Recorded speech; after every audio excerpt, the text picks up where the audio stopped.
the Pixel 6a is a really interesting phone.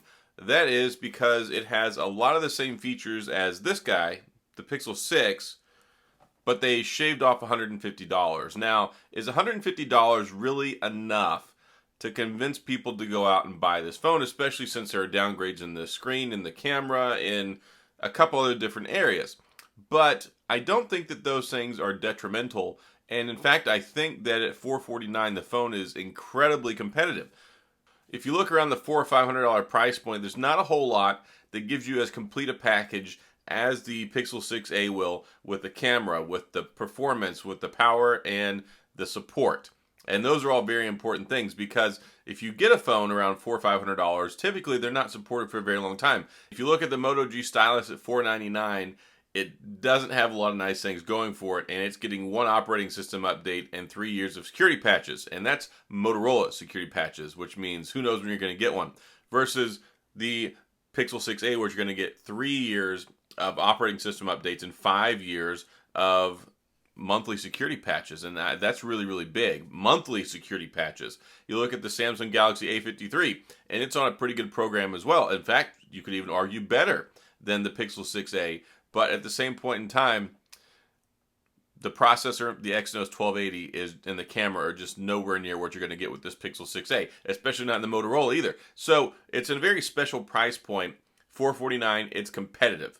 I would have liked to have seen $399. I think that would have knocked the socks out of everything and would have been just as disruptive as the $599 Pixel 6.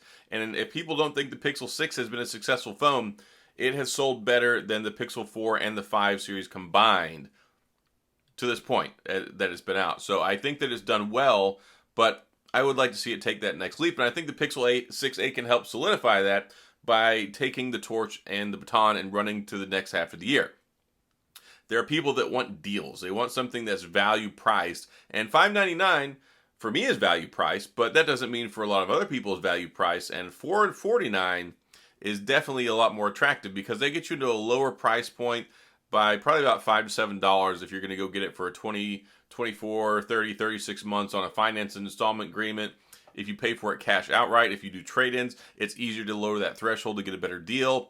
And right now, with the economy and inflation and just the uncertainty in the world, if you need a new phone, a $449 flagship experience looks pretty good. Yes, it's got the 12.2 megapixel camera that was in the Pixel 5, but that was heralded as a really good camera for a long time. So I don't really think you're losing anything there.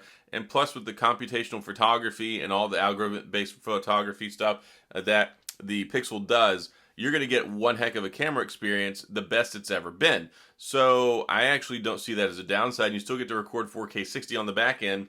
The 8 megapixel selfie is still not a whole lot to write home about. It's basically the same thing you get with the Pixel 6. It's okay. It's serviceable, but it's not the greatest thing in the world, especially 1080p at 30 frames per second. But 6 gigs of RAM, 4400 milliamp battery, IP67.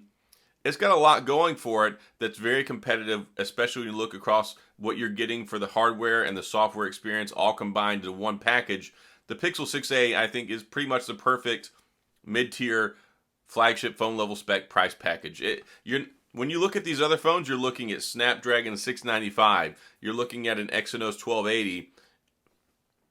And then interstage right, you get the Tensor chip. Now, I know there's a lot of people who have concerns about the Tensor chip. Not unfounded at all. There have been issues with the Pixel 6 and the 6 Pro, but it's definitely at the best place that it's been. And I think with launching the new hardware, hopefully they got some of the inconsistencies knocked out of it. And it should be the best Pixel 6 experience that you can get. And I really do hope they prove me wrong with that one. So $449, I think, is a very fair price point, especially in the year 2022.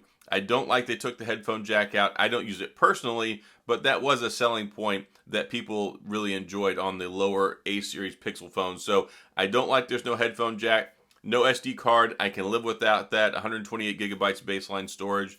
It's pretty much the way of the world nowadays. So as much as I don't like it, it's hard to criticize that when everybody else does it. So I don't like it across the board. But it is 2022. A lot of people are really not even using SD cards anymore. So that's kind of my thoughts on that. But overall, I think that it's going to be a great phone. I can't wait to get my hands on it. I'm going to test it out once it finally gets here. Downside, we got to wait until the end of July to get this sucker. And that's a long time. I don't like that they announced it this early. It's it's too much hype too early, and then the hype will fizzle out, and then it's kind of hard to live up to whatever that expectation might be. And who knows, something else could come along that could shake up the industry and make you second guess this phone before it even gets here. You know, we're still quite a ways off from ordering these things, and a lot can happen between now and then. I do like that they have the 6.1 inch option on the screen. My problem is though is that the phones are very bulky. When you look at the Pixel 6 and the Pixel 6 Pro, they're not the thinnest phones on the block. So when you have this is a 6.3 inch screen on this one, it looks almost exactly the same size as the 6.7 inch on the Pixel 6 Pro. The 6.1 inch is not going to look too much smaller than this. So yeah, I have traditionally liked the smaller form factor and the smaller screen size that we got with the Pixel phone. There was the XL, and then there was the normal size one in like the 5.8 inch category. So we'll see how that translates over. A 6.1 inch phone with all these specs certainly is smaller than most ones out on the market. So we'll see how that one's received.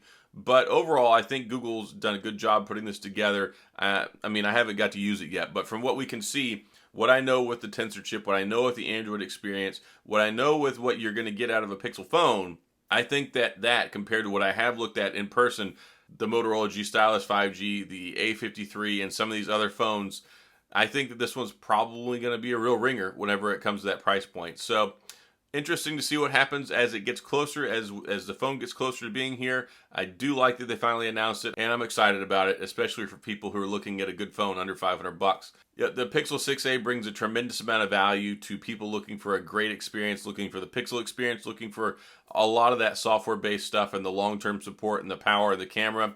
I think you're going to get it with this phone, and it'll be interesting to see what happens when it gets here. So what do you think? Are you excited about the 6A?